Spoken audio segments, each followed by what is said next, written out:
Osmosis Jones is a movie about a white blood cell cop, played by Chris Rock, that partners up with a cold cure pill named Drax, played by David Hyde Pierce, in order to stop a deadly virus named Thrax, played by Lawrence Fishburne, to protect a guy named Frank, who's a zookeeper, played by Bill Murray, from dying.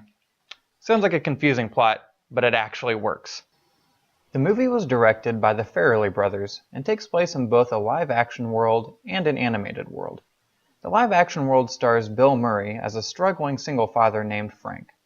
Frank is, to put it lightly, kind of disgusting. He eats unhealthy foods, doesn't take care of himself, and while he's a nice guy, he doesn't seem to consider the idea that his lifestyle is affecting the relationship he has with his daughter. Because Frank doesn't take good care of his body, he is contaminated by a deadly virus named Thrax. This is where Osmosis Jones comes in. Jones lives inside of Frank's body, which is seen as a colorfully animated world.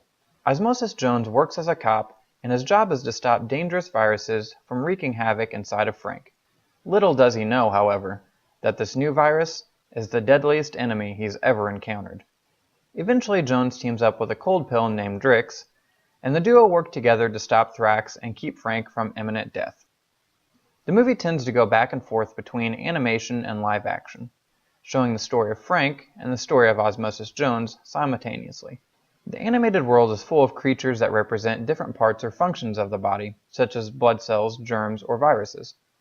The movie also does a great job at representing other parts of the body. Jones and Drix visit various cleverly animated locations, such as a club that's built inside of a giant zit. What happens inside Frank's body affects him in the real world as well. The experience Jones has in the club, for instance, causes some real issues for Frank.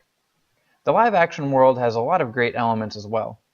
Most of what happens in the real world is Frank being a genuinely gross human being, but there are a few great learning moments along the way that give Frank's story some substance. The movie has plenty of small roles from actors you may notice. Molly Shannon plays a teacher, and Chris Elliott plays Frank's friend in the real world. In the animated world, William Shatner plays the not-so-competent mayor of Frank. Although the movie didn't seem to have very high critical reception, it did spin off into a television series. While the series takes place solely inside Frank's body, it still continues the adventures of Osmosis Jones and Drix. We also have the series available to rent, if you'd like to check it out. To sum everything up, I would say the live-action part of this movie seems to be much stronger than the animated part.